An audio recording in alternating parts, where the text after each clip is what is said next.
whenever you're ready. Opening statement. So obviously we're super excited to be hosting our first ever NCAA regional. Our team has worked extremely hard for this opportunity.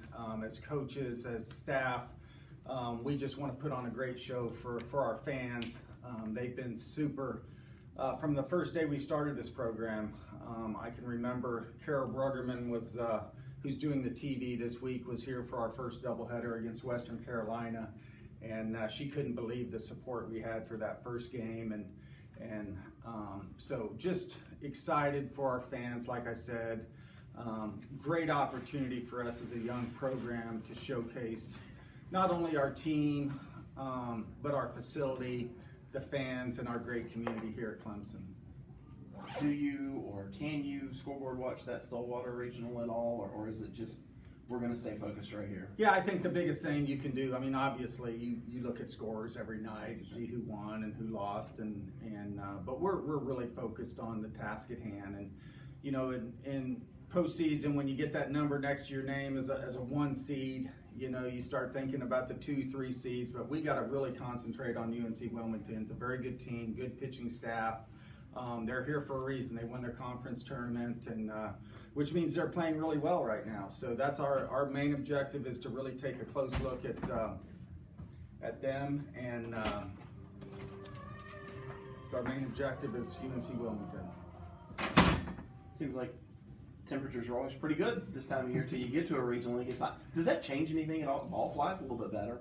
Yeah, you know, our ballpark, usually if the you know, the wind's blowing in from the south, it blows in our facility, you know, so it's going to take a shot to get out if the wind's blowing in. But certainly the temperatures, you know, we remember last May when we were down in Alabama, the temperatures were in the 90s, and that's what you get this time of year. So, you know, obviously athletic training staff, everybody's paying attention to staying hydrated, and you know, our team is used to playing travel ball and being in these types of you know, situations where the temperatures get hot, especially in the south. You have been here many times. Last year was this group's first. What is the difference right now compared to a year ago in their mindset and what you see in their eyes?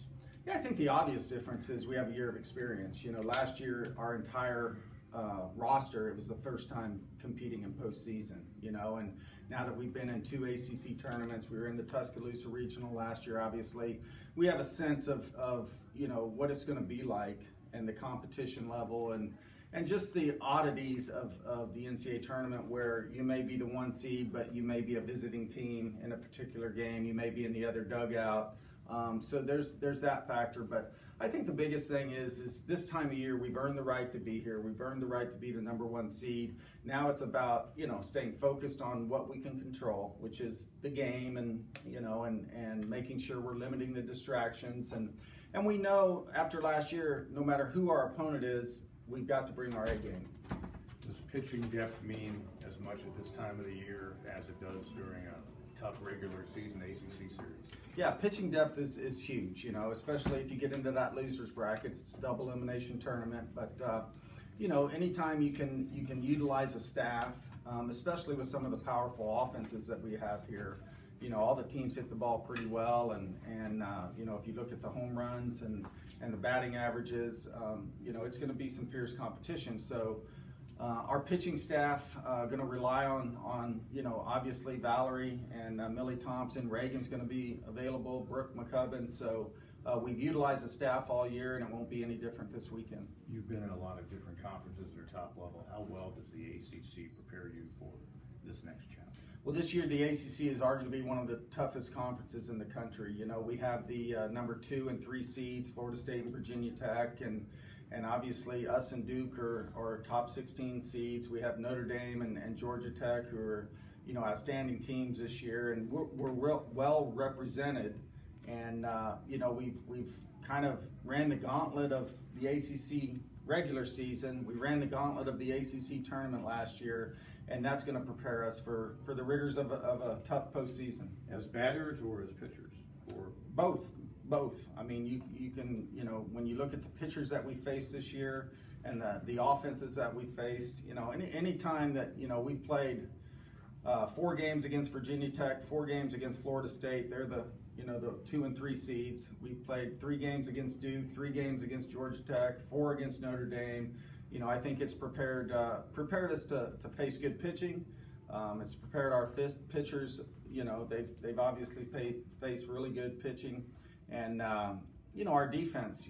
I think when you look at the speed that all of those rosters have and the power, it's put some pressure on us defensively, and I think we're ready for it. Send Valerie out to the circle first. Haven't made that decision quite yet, David. So we're still working on it. Softball's a little different than baseball. Yep. We don't have that true set rotation, but we're going to meet as a staff this afternoon and talk about it. But both are anxious. They're ready to go. Coach, can you speak about the important, whether she starts the first game or whenever, the importance of Millie? Millie's, she has been such a valuable asset to our program this year. She is, we feel like we have 2 number ones in Valerie and Millie, both 2 different types of pitchers, complement each other very well. And, so it's a nice luxury to have. And we got to look at the matchups a little bit more. And that first game, like I said earlier, against UNC Wilmington is the most important game. And then we'll make decisions from there. What have you seen from Wilmington in your scouting report on that? They have 2 pitchers that keep them in every game. We look at common opponents, and obviously they played North Carolina this year, and they lost 2-0, but their pitchers kept them in the game. NC State, they lost, I believe, 2-1, and so to hold NC State's offense to 2 runs, their pitching's got to be pretty darn good, and so we're going to be prepared for that, and obviously it's their first time in the tournament, so it's going to be a good challenge for both teams. What's the biggest advantage for you guys? Is it the fact that you got that experience last year in Tuscaloosa, or is it the fact you're at home? I think there's advantages all around. First of all, you're at home, and we played on this field obviously, and know the dimensions, and just feel comfortable here. But I think, being on the road sometimes is an advantage. There's less distractions, and of course here we've got the ticket distraction, where everybody needs a ticket and they're hard to come by, so, but I obviously like playing at home. I know our team likes playing at home. You're sleeping in your own bed. The travel, obviously takes its toll during the season, so to be able to host a home regional is special. I wanted to ask you about Sam Russ. What do you remember about her recruitment? Why was she someone that you were immediately interested in? And did you know about her dad? And did you figure? I did not. I did not know about her dad. It's a situation with the transfer portal. Names get on the portal, and you start doing research. And obviously, one of our IPTE members, Bob Mahoney, had talked about, Sam was going to be on the transfer portal, and so we. Obviously, there was a connection there, and we have an MBA program, and that's what Sam wanted to study in her master's degree, and a terrific player because we played against her, here last year, and we knew, what she was capable of. She's fast, she can steal bases, she can hit for power, hit for average, and cover a lot of ground in the outfield. So it's a great fit for our program, and luckily she chose to come to Clemson to work on her master's and play that extra year.